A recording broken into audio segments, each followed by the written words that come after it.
Yo, I've been asked a couple of times to go over how I make my visualizers because, they're really cool. So I'm going to do that today. Just a little preface type stuff.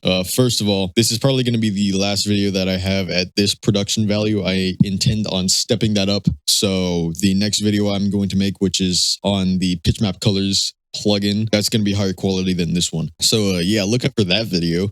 Join the Discord. Let's get into it. So first of all, this is just for FL Studio users. I'm using this plugin down very corner of the Z Game Editor Visualizer. So that's entirely what we're going to be working in today. So basically what this does, if I drop a track in there real quick. Let me just put in something old you've never heard before. This ought to do. Was that like 150? Yeah. So this plugin is a visualizer plugin. You put stuff in it, you put effects in it, and it makes cool videos. If you go into the wizard here, it shows you a bunch of presets that you can use. So if I just pick this one, for example, or theoretically pick that one, there we go, and play the track. As you can see here, right, it's got the little bars, right? It's got a timer on there. You can write stuff in here. If I go into add content and text, you can edit this text. So if I put theoretically that would work, but I'm gonna be totally honest, I've never used anything from the wizard before, so don't trust my words there. But you can pick stuff out if you want. But I like to personalize my visualizers, so we're not gonna do that. So you can also detach the actual window that shows you your visualizer. So first of all, if you go to this canvas effects section, you got a ton of random stuff, usually that I use in the background. For example, this digital brain, this is the entirety of the background of my It Begins visualizer. I'll probably just put a clip of that on the screen so you can see it. So basically what you're going to want to do within these is just mess around with all these knobs, So there are quite a few of these, but once again, I don't typically use them. So, you can use them though. You can look at them maybe one of these. I think I used this in a very old video that's just not up on my channel anymore. Or it's there, it's just unlisted, but you get the point, canvas effects that can be used. Some of the stuff up here, like fog machine, right? It's a fog machine. It is what it looks like. You can change the color of it. I don't use this either anymore. I did before, but then I upped my game, if you will. Moving on to this little text section over here by not that one. The one, if you're going to use one of these texts specifically, I would choose this one. Yeah. Because this one you can change the type of text that is on the screen there with this font, which I've used quite a bit, not as of recent, but and you can turn this glitch on and then this other glitch on and mess around with it and whatnot. And then once again, this is my text here. I can put whatever.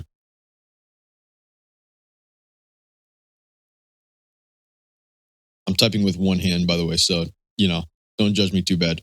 But what I would use instead is something from this HUD section. This HUD section is probably the second most overpowered section in terms of creating your own visualizers. But we're just going to start off with the HUD text. This right here, you can choose from any number of fonts. If I just kind of scroll through a couple of them, you can see I use this Arbitron Bold, I think. Yeah, this one right here quite a bit. But you can kind of surf through those. And then there's this ability to build up from and stuff like that. I'm going to go into one of my visualizers actually real quick. Hopefully this won't be too laggy, but I'll try to play it anyways. Oh, that's actually perfect. Hold up. If I just get rid of some of the effects real quick. First of all, you can see how semi-complicated these are. I use a ton of automations to make sure I get everything right. But I'm just going to go to this text here. If I can find it, here we are. Turn all these off. So over here, for example, I have this buildup being used, which just goes from, once again, nothing, and then slowly builds up the text right there. And you can, once again, use whatever font you want. But that is HUD text. Kind of moving on from that, I'm going to find another visualizer so we can progress through the HUD section. Okay, this is the visualizer for Defiance. If you've seen that. What I'm going to do real quick to reduce some of the output lag is just kind of turn this image off. First of all, this image right here, under image effects, I don't use any of these other ones, but you can put whatever image you want, whether it be an image, obviously, or an MP4 file, which you can import by add pictures or add videos, and it'll just go into your computer and you can click on whatever you want. But I'm just going to turn that off. Yeah. All right, so this looks a lot more complicated than it actually is. But what's mainly going on is if I open this one, for example, this HUD prefab section, which just has a ton of cool crap in there. But anyways, I blocked out these sections and put the HUD prefab stuff around it so I can block it out more effectively. And then everything that you see in the background, all the little complicated stuff, is made from just that one, just this right here. And just like the HUD text, this has the ability to build up from and I guess break down to certain parts. So I'm gonna turn my audio off. But as you can see right here, I'm probably gonna zoom into that. This is building up and breaking down just this section over here. And that is just done with some of the automations. So what I'm gonna do now is just go into a separate project file and open that specific little thing up. Actually, let me just get a background image first. So what I'm going to do here is just open the HUD prefab section. And yeah, you just have a ton of cool stuff in there. All these background effects, which you can kind of just put in the background and turn the alpha up, which is turning the opacity down. I don't use these basic shapes ones, but you can use stuff like this, these big circles, which if I just flick back to my Defiance visualizer for a second, these are in the top right corner. And you can mess with all these things down here with automation clips and whatnot. We'll get more into complicated stuff like that later, but these components as well, you know, they're just really good to fill space. You have progress bars, or you can change the line width as well. Using the build up to, you can, you know, build up the progress right over time. One of the main sections I use is this here, either this square section, which has a bunch of smaller elements that you can once again use to block stuff out, and also this panel section, which is slightly more useful because it has slightly more complex things. And once again, you can customize these to your liking. I use these to block stuff out as well. Not in my most recent visualizers, but you get the idea. But moving on from that, I'm going to go into this post-process section down here, which is where the really cool stuff starts to occur. I'm going to turn the alpha of this all the way up. So first of all, we got one of the main ones I use, which is blooming. This is kind of the thing that you're going to use when the kick and snare hits. We'll talk about adding movement in the next section, so just right after this. But I just want to draw attention to this section because it's pretty cool. Don't use this normal blur. If you're going to put a blur on anything, you should the Boolean blur down here, which is a lot more accurate. I use Boolean pixelate every once in a while. I think this is at the beginning of my Defiance visualizer as well. One of the ones I use all the time as well is this RGB shift, which once again I'll talk about later when adding movement. But there's even more here, like these dub switcher ones were added quite recently, but I find them to be incredibly useful. I will probably go in more depth about showing you how specifically, but you know, I use this starburst one. I use this, where is it? I've also used this fast static one quite a bit, but just take note of this post-process section because it's going to be one of the main things that we use in a moment. So for this next section, we are going to add movement. This is the audio responsive stuff, which is where we're going to get a little bit complicated. So first of all, probably the most important one, or at least I would consider this the most important one. This is the audio shake. Whether it be Boolean audio shake or just the normal audio shake, I think I use the normal audio shake more often. But what this is going to do is whenever it has an audio input, which is through this audio SRC. I don't know what SRC stands for, but yeah, whenever it has an audio input, it's going to do what it says here. So it's going to, for this one in the Boolean audio shake, it's going to zoom in every time it has that kind of audio input. So what I've done is I've exported all the kicks from my track breaking point, which, you know, you can see that right there. And I'm routing that into the audio circ through just the mixer. So those are right here. So whenever the kick hits, it's going to zoom in just very slightly. If I turn that amount like way up, you can see it. I might turn the attack and release up just so it's more obvious. And that's going to be one of the main effects you'll use so you can get that impact visually when the kick and snare hits. I used to do this just by automation, by taking this zoom amount and automating it every time the kick and snare hit, but that got very tedious. So what I've been doing instead is once again just exporting my kicks and snares and routing those as an audio source, or I guess, yeah, that's what this stands for, audio source, through one of these audio shake things. And that is just about 10 times easier. Taking audio and stuff like that is going to be a little bit less important, but still important, just in a moment. So yeah, there's audio shake. Very important. One of the next things I'm going to go over is this thing called Ulean handheld. If we look at, for example, a Temanite visualizer, you can see there's a kind of shaking happening in the background just to add some extra movement. I don't know if he uses FL Studio's visualizer specifically. I know he does use FL, but this is one of the things that you can do to add this effect just in Z game. You're going to want to mess with these, but basically what it does, it adds that shaking effect in the background. Next up is actually the most important thing, which if you look around my logo there are these peak effects, which is what they're called.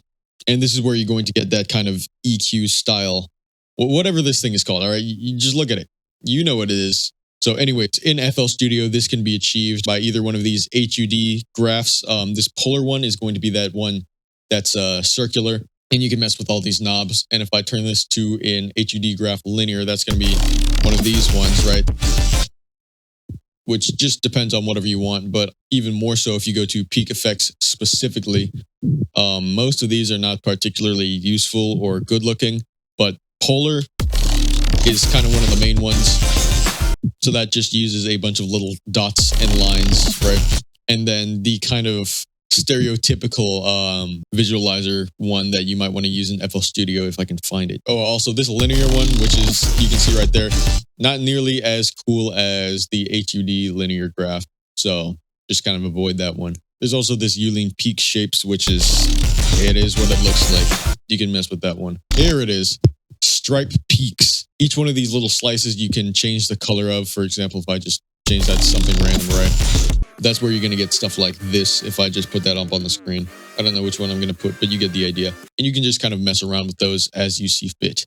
So that's where most of your motion effects are going to come from. But even beyond that, if you take similar principles from those to other things, you can get even more complexity. For example, what I normally do, which is kind of the same thing as that audio shake, is export my kicks and snares and link that to a blooming effect, which I kind of talked about earlier. You can either do that with the audio source or a peak controller, and that kind of gives, like a brightness every time the kick and snare hits. I also do the same thing with this RGB shift, which you can see pretty subtly, and overall, that's just visually going to make whatever you have it linked to hit a lot heavier. I believe here I also have it linked to one of the blur effects, so that's going to give it even more impact. And even beyond that, if you want to get extra complex, what I've done is exported all the basses in this song and put them into one of two categories, each of which have a Fruity Peak controller linked to it. And what this does is it connects to one of two things. I'm not sure what the other one is, but for example, I have this fast static right here, and this connects to each one of these types of basses, right? And then this Reese right here. So that's kind of some of the more complex stuff you can do with the post-process section. Routing audio into it, or I guess in this case, using a peak controller on some of these effects right here to have your visualizer be even more reactive and personalized to whatever song you have playing.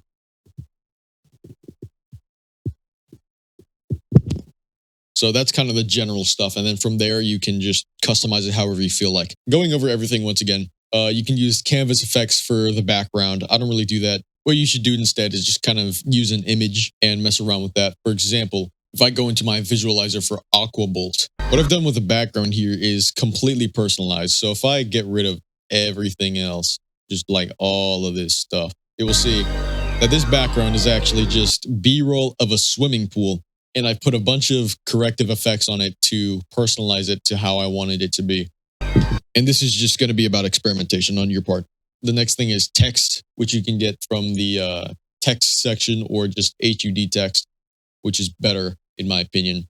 And then there's the HUD section in general. So all this stuff here is worth experimenting with, especially these HUD prefabs if you want to get a visualizer like my Defiance visualizer or the hyperspace ones. Then there's the post-process section, which is where you're going to get most of your personalization from. So those are effects to use. And then in terms of adding movement, you're going to want to focus on using your audio as a controller, whether it be by using a Fruity Peak controller or just using the audio source within whatever thing you're using and connecting that to things like audio shake, Yulin blur, blooming, and RGB shift being the main ones. And then going beyond that, you can kind of experiment with all of these post-process effects on whatever sound you're using. So for example, if you export one of your basses, you might want to connect that to Dub Swisher Fast Static, which is something I've done in the breaking point visualizer, which I showed you earlier, and just messing with stuff like that to get it even more personalized. And then kind of the main thing is using either these peak effects, specifically polar or stripe peaks. Stripe peaks if you want to get like a classic type visualizer. And then that's also in HUD graph linear and HUD graph polar, which is HUD graph polar is kind of like a more clean version of polar. You can also use the linear from Peak Effects, which I wouldn't recommend that, but you know. And then there's also it's one of these around here, but yeah, that's pretty much it. If you want a good visualizer, just experiment as much as you can with those things. You can also look around at the other stuff that they have. Yeah, that's all for now. Go make some cool visualizers. Join my Discord, of course. Peace.